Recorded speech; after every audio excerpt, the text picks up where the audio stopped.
going on YouTube? Dorsey Made Gaming here, y'all. And today I want to talk about Dragon Ball Z video games and the newest rendition of the Dragon Ball Z fighting franchise in Dragon Ball Z Fighters that is set to release around February of 2018. Now, if y'all know me, y'all know that I am a huge Dragon Ball Z fan. I've been watching Dragon Ball Z since I was maybe in the fifth grade. It's been years and years. But I'm a huge fan of the series, huge fan of the anime, huge fan of the games.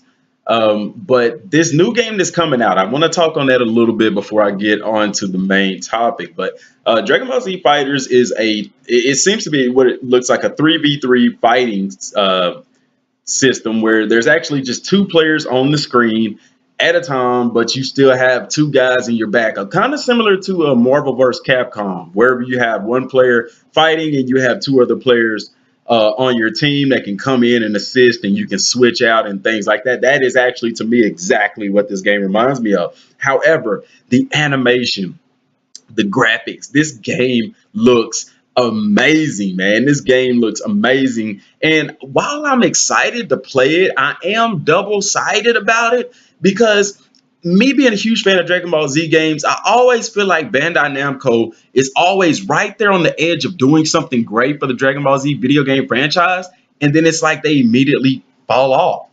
Like with this game and with Xenoverse 1 and 2, I've said this many times, I feel like multiplayer is ruining our video game experience because, like with this game, yeah, they got the destruction thing in there. It's like, why could we not have that type of destruction with Xenoverse? Xenoverse 2. Well, because Xenoverse is a multiplayer game. It's meant to play with friends online with six players, on the screen at the same time. And like Bandai said, they couldn't do those cutscenes and things like that in that video game. And to me, that has ruined it. I miss games like Budokai 3 and stuff like that, Infinite World, where you do a super attack, ultimate attack, and you have the cutscene and everything, and it feels like an ultimate attack. It's like Bandai's always missing the mark.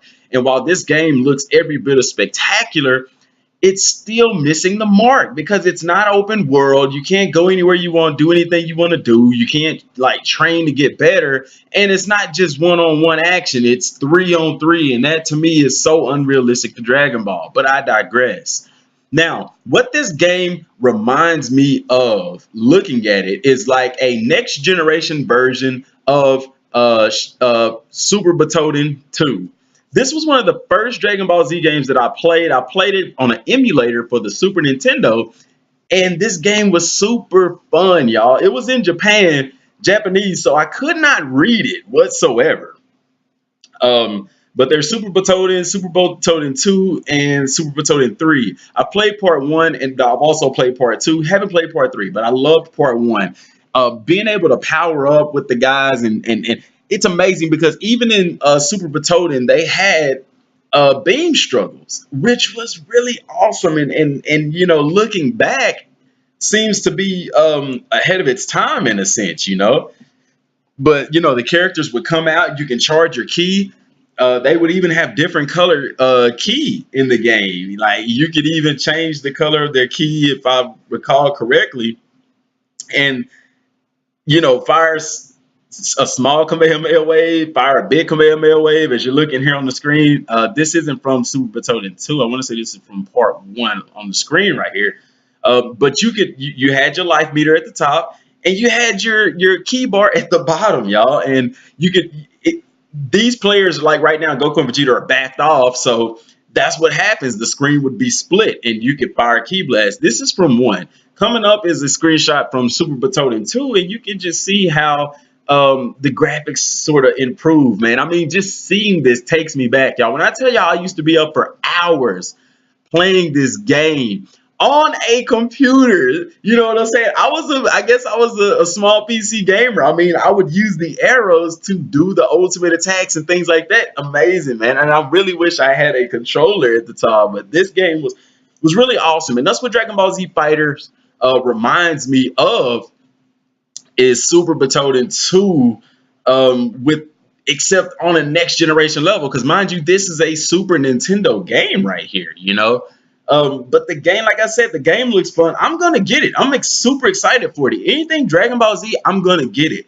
But like I said, my argument is that Bandai Namco, they it's like they're doing everything but giving us what we want.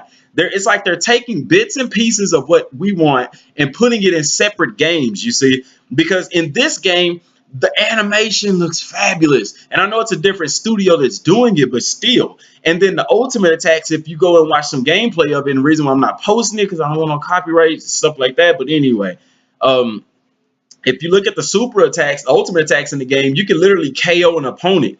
And what's interesting is whenever Burst Limit came out, it said, in the details of the game that it was supposed to have something of that effect in it. It never did.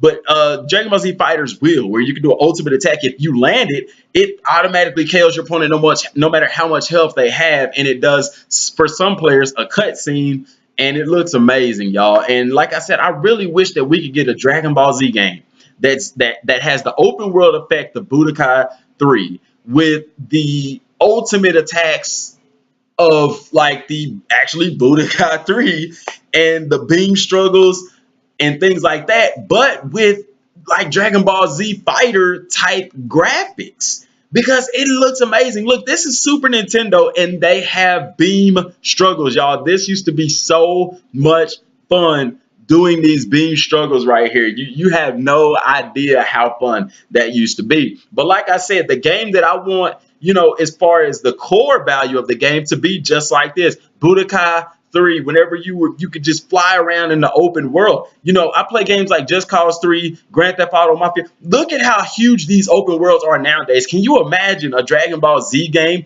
having that type of open world? Not to mention with Xenoverse's customization. Take that out of Xenoverse 2, their customization, character creation, and things like that. And then throw in a little bit of Rage and Blast 2 in there, as far as the combos, the ultimates, and things like that. And then still mix in, the destruction part. That's what they were missing even in this game, and even in Rage and Blast 2, y'all. But, this is going to be a brief introduction. I'm going to do more videos on this game in the Dragon Ball Z series, y'all. So stay tuned for this. Like I said, I'm a huge Dragon Ball Z fan, and I got to pay the franchise its credit where it's due. That's all I got for right now, y'all. Till next time, and God bless.